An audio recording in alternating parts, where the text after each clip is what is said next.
to 5, that's definitely going to be an achievement. But Hans had his first taste, I think, of Ding uh, really just locking in on those positions and playing them the way that they're supposed to be played.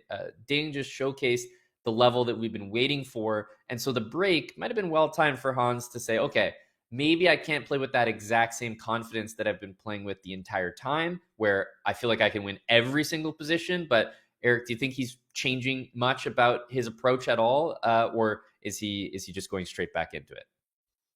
I don't think you hit the panic button yet. If you're Hans after that second loss, he was completely winning up time as well, just dominating the game. He did lose that. I don't think you switch it up yet, but if you're looking at like before the match, how Ding can pull out points. One thing, Hans is a very ambitious player.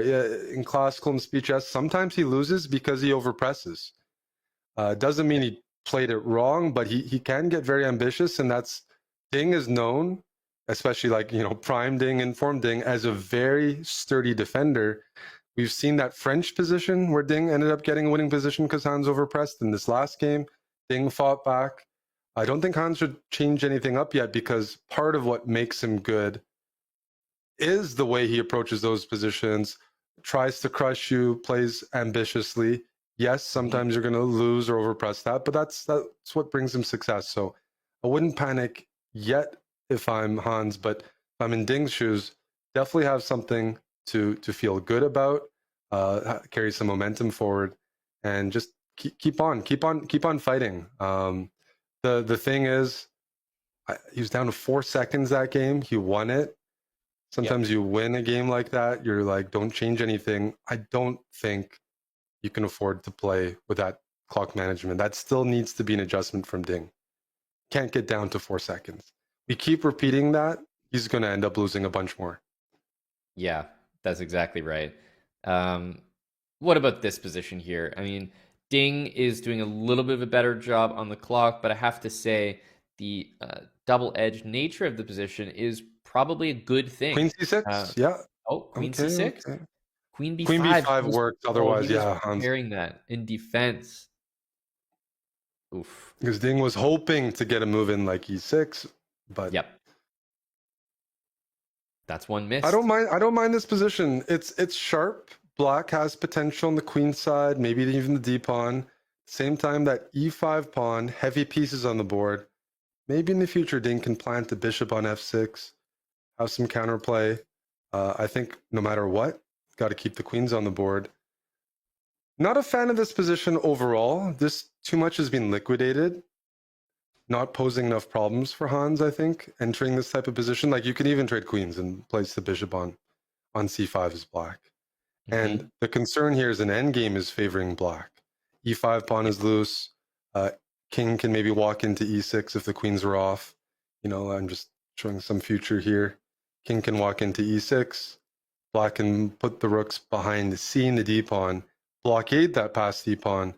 And I think black is for choice there. Again, Ding down on the clock and doesn't have easy pressure here.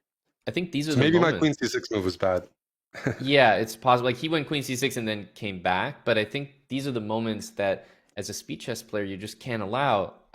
He's down a minute just on this one move, and so F5, regardless of the outcome, is already a phenomenal move. I think it's a great move anyway. But look, he spends a minute. He plays the move that Hans wants to see. The king is coming to E6, like you said. This is just domination here for Hans. Yeah, it's domination. You're not winning games with this time management. We established that, but the actual position at hand is close to winning for black because it's so easy to play. The king on e6 is a rock, can't be attacked, and the mobile pawns, black has them. The d and the c file. Look Yep, at that a5 move, very classy, exactly. hoping Ding takes, because then you connect your pawns and you have potential for those connected passers. Ding Yep. doesn't take, but there's no counterplay for Ding here. And this doesn't help in the match because this is going to be a long game unless Ding blunders. And it's a two Yep. result position. Either Ding This is is for losing C3 or as he's drawing. well. So this is just going to drain the clock, drain his energy, And for what? You don't Yep. have prospects here. Black's looking to cash in with that C pawn. Yeah, pawn takes on d3, pawn to c3, sidestepping. It looks like d3 is just hanging a pawn, but it's actually creating a pass pawn with 10 seconds. It's so hard to react the right way. After c3, c2, the bishop goes to a3. Rook C5, Bishop A3 coming, I'm on. Yep, I don't see a way out King can here. go to. Oh, this is just a good game by Hans. And Not the exactly hardest the game game he either, needed. by the way. Mm-hmm. Not the hardest game, which is you don't want like an easy win with black. Look, just the last thing. Game over. This is resignable. Yep. It's funny. Rook takes C2, Rook D8 is